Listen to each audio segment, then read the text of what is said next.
ನಿಖರವಾದ ಅಳತೆ ಮತ್ತು ಕ್ರಮದೊಂದಿಗೆ ಅನಾನಸ್ ಹಣ್ಣಿನ ಜಾಮ್ನ ಹೇಗೆ ಮಾಡೋದಂತ ಇವತ್ತಿನ ವಿಡಿಯೋದಲ್ಲಿ ತಿಳ್ಕೊಳ್ಳೋಣ. ಇದನ್ನು ನಾವು ಮಾಡಿ ಇಟ್ಕೊಂಡ್ರೆ 6 ತಿಂಗಳವರೆಗೆ ಕೆಡೋದಿಲ್ಲ. ರೂಮ್ ಟೆಂಪರೇಚರ್ನಲ್ಲಿ ಕೂಡ ಇಟ್ಕೊಳ್ಬೋದು. ನಮಸ್ಕಾರ, ನಾನು ಅಂಬಿಕಾ ಶೆಟ್ಟಿ. ಸವಿರುಚಿ ಕಾರ್ಯಕ್ರಮಕ್ಕೆ ನಿಮಗೆಲ್ಲರಿಗೂ ಸ್ವಾಗತ. ನಾನಿಲ್ಲಿ ಒಂದು ಪೈನಾಪಲ್ ತೊಗೊಂಡಿದ್ದೇನೆ. ಅದರ ಗೂಂಜನ್ನೆಲ್ಲ ತೆಗೆದು ದೊಡ್ಡ ದೊಡ್ಡ ಹೋಳು ಮಾಡಿ ಇಟ್ಕೊಂಡಿದ್ದೇನೆ.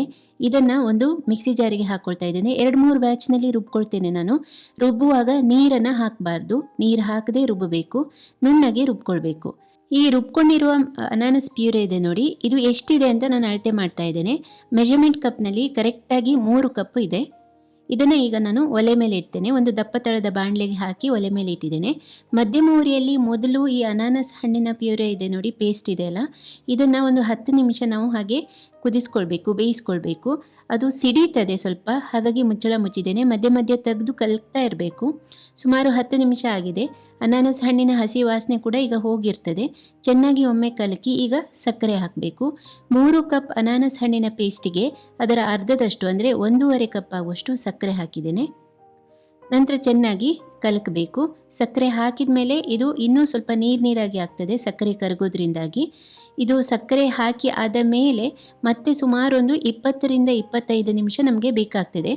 ಒಟ್ಟಾರೆ 30-35 ನಿಮಿಷದಲ್ಲಿ ಜಾಮ್ನ ಮಾಡ್ಕೊಳ್ಬೋದು.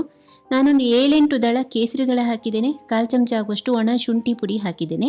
ಇದೆರಡನ್ನು ಹಾಕೋದು ಆಪ್ಷನಲ್, ಆದರೆ ಒಣ ಶುಂಠಿ ಪುಡಿ ಹಾಕಿದರೆ ಅದರ ಪರಿಮಳ, ಫ್ಲೇವರ್ ಎಲ್ಲ ಚೆನ್ನಾಗಿರ್ತದೆ, ರುಚಿನೂ ಚೆನ್ನಾಗಿರ್ತದೆ. ಮತ್ತು ಕೇಸರಿ ದಳ ಹಾಕೋದ್ರಿಂದ ಬಣ್ಣ ಸ್ವಲ್ಪ ಚೆನ್ನಾಗಿ ಬರ್ತದೆ, ಕೇಸರಿ ಬಣ್ಣಕ್ಕೆ ತಿರುಗ್ತದೆ.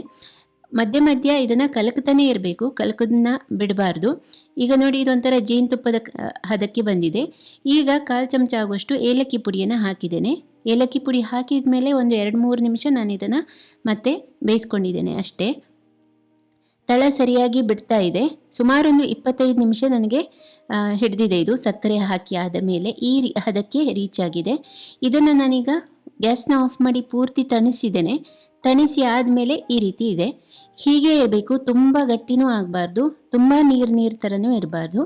ಇದನ್ನು ಗಾಳಿ ಆಡದೇ ಇರುವ ಯಾವುದೇ ಡಬ್ಬಕ್ಕೆ, ಸ್ಟೀಲ್ ಡಬ್ಬ ಆದರೂ ಆಗ್ಬೋದು, ಗ್ಲಾಸಿನ ಡಬ್ಬ ಆದರೂ ಆಗ್ಬೋದು, ಅದಕ್ಕೆ ಹಾಕಿ ಇಡಿ.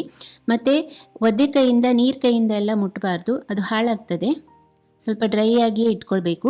ಫ್ರಿಜ್ಜಿನಲ್ಲಿ ಇಡೋ ಅವಶ್ಯಕತೆ ಇಲ್ಲ, ಹಾಗೆಯೇ ಹೊರಗಡೆನೇ ಇಡ್ಬೋದು.